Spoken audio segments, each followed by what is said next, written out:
कानी बहू। किशोरी लाल जी के बेटे राघव की शादी की बात जगह जगह चल रही थी, लेकिन किशोरी लाल जी को कोई लड़की पसंद ही नहीं आती थी।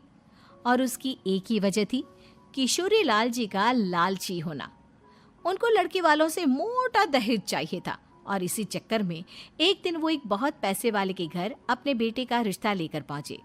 उस आदमी का नाम था ओम प्रकाश।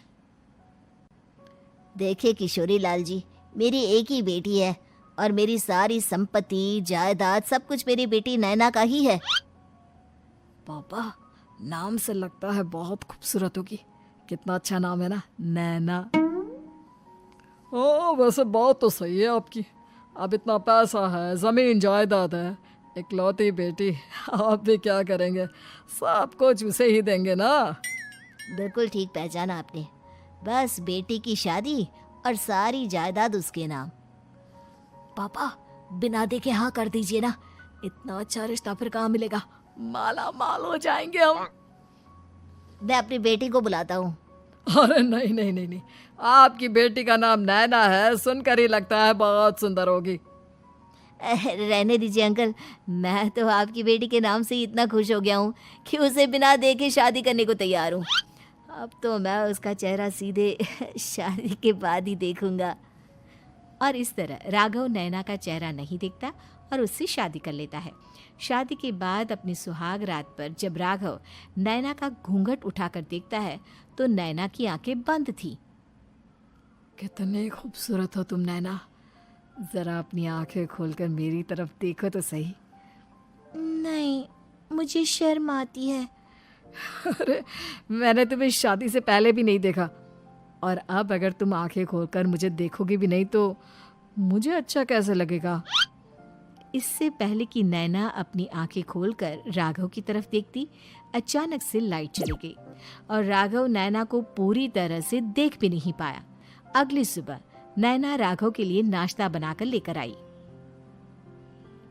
अरे ये क्या, आधा पराठा सीका हुआ है और आधा बिल्कुल कच्चा। ये तुमने क्या किया नैना? बहू, तुमने क्या आधा पराठा तवे से नीचे लटका कर रखा था, जो आधा सिका है और आधा कच्चा? मुझे जितना दिखेगा उतना ही तो सीखूंगी ना पापा जी। जहाँ जहाँ मुझे नजर आ रहा था वहाँ मैंने सीख लिया, जहाँ जहाँ नहीं दिखा वहाँ कच्चा रह गया होगा। इसका क्या मतलब है? ये कैसा मजाक कर रही है तुम? अरे बहू, तुमने इतना लंबा घूंघट क्यों लगाया हुआ है? देखो, हमारे घर में बहुओं को बेटी की तरह रखा जाता है, और फिर तुम तो इतना सारा माल लेकर आई हो। देखो, ये घूंघट डालकर रखने की कोई ज़रूरत नहीं है। हाँ नैना, पापा जी ठीक कह रहे हैं, तुम तो आराम से रहो, अपना ही घर समझो। नैना अचानक से अपना घूंघट उठा लेती है।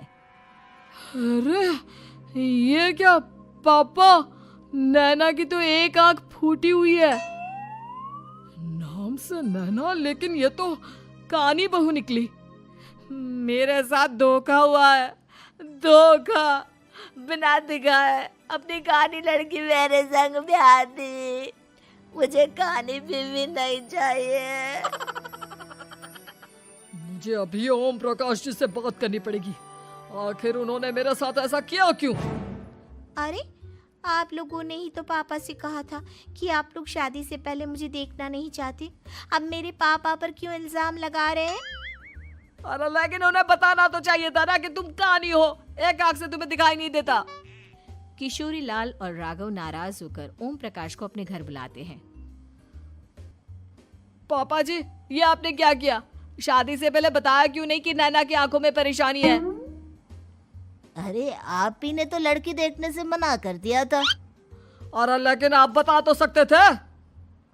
आपको तो हमारी बेटी की प्रॉपर्टी चाहिए थी, वो भी पूरी की पूरी। अब क्या हुआ अगर उसे आधा दिखाई देता है? प्रॉपर्टी तो आपको पूरी मिल गई ना। अरे ये क्या बात हुई? मेरी शादी प्रॉपर्टी से नहीं, आपकी बेटी से हुई है। अब ये तो पहले सोचना चाहिए था, तब तो मेरी प्रॉपर्टी देखकर तुम्हारी जुबान लप लपा रही थी। लेकिन मैं कानी लड़की को अपनी बीवी बनाकर नहीं रख सकता। पापा, कुछ करिए ना आप। हाँ, करता हूँ।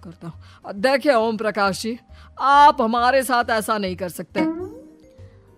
और तुम देखो, अगर तुमने मेरी बेटी से शादी तोड़ी ना, तो जो भी प्रॉपर्टी मैंने तुम्हें दी है वो तो पूरी की पूरी वापस ले ही लूँगा, और आधी प्रॉपर्टी तुम्हारी भी लूँगा। अरे मेरी आधी प्रॉपर्टी भला क्यों लेंगे आप? इसलिए क्योंकि मेरी बेटी को आधा नजर आता है और उसकी नज़र अभी तक तुम्हारी आधी जायदाद पर ही पड़ी है। अब तुम उसे घर से निकालोगे तो कुछ तो लेकर जाएगी ना। और अगर हम आपकी बेटी को अपने घर की बहू बना कर रखे तो? तो तुम्हारी पूरी प्रॉपर्टी तुम्हारी ही रहेगी, और जो मैंने तुम्हें दिया है ना, उसमें से बस मैं आधा लेकर जाऊंगा। अरे लेकिन अब आप अपनी दी हुई प्रॉपर्टी में से आधी वापस क्यों लेकर जाएंगे? अगर मैं आपकी बेटी को अपनी पत्नी बनाकर रखने को तैयार हूं तो? इसलिए ताकि भविष्य में अगर तुम मेरी बेटी को धोखा दो तो उसके पास कुछ तो रहे जो पति का हो। वैसे मेरे पास तो बहुत कुछ है, लेकिन अपने पति की कोई निशानी तो उसके पास होनी चाहिए ना। अब अगर तुमने मेरी बेटी को कानी कहा तो तुम्हें प्रॉपर्टी भी कानी ही मिलेगी, पूरी नहीं। जमाए राजा। किशोरी लाल और राघव समझ चुके थे कि वो बुरी तरह फंस चुके हैं और अब उनके पास वहां से निकलने का कोई चारा नहीं है। अब समझ में आया ना, लालच बुरी बला होती है। एक तो तुम्हें प्रॉपर्टी मिली, ऊपर से बीवी मिली, उसमें तुम्हें नखरे भी दिखाने हैं। आए बड़े, चुपचाप बैठो दोनों। कुछ दिनों के बाद नैना राघव की कार लेकर बाजार घूमने निकलती है और जब कार लेकर वापस आती है, ये क्या? एक तरफ से मेरी गाड़ी पूरी खराब हो चुकी है। लगता है तुमने मेरी गाड़ी को किसी दूसरी गाड़ी के साथ एक्सीडेंट किया है। अरे अरे कितना बड़ा नुकसान कर दिया तुमने बहू। वो क्या है ना पापा जी, मुझे एक आंख से दिखाई नहीं दे रहा था, सामने से गाड़ी आ रही थी। मुझे तो सिर्फ आधा ही दिखाई दिया और वो गाड़ी मेरी कार से रगड़ते हुए निकल गई। अब मैं क्या करूं बताओ? आप इसे ठीक कराने के पैसे कौन देगा? तुम्हारे पापा? तुमने मुझसे इस तरह से बात की? अभी रुको। नैना राघव की शिकायत ओम प्रकाश को कर देती है। देखो राघव, अब जो मेरी आधी प्रॉपर्टी तुम्हारे पास थी ना, उसमें से आधी और मैं लेकर जाऊंगा, क्योंकि तुमने मेरी बेटी को डांटा। अरे नहीं नहीं पापा जी, गलती हो गई, माफ कर दो। गलती की तो कोई गुंजाइश ही नहीं। अगली बार मेरी बेटी को डांटा तो बची हुई आधी में से आधी और ले जाऊंगा। लालच के चक्कर में हम दोनों ने बहुत बड़ी गलती कर दी बेटा।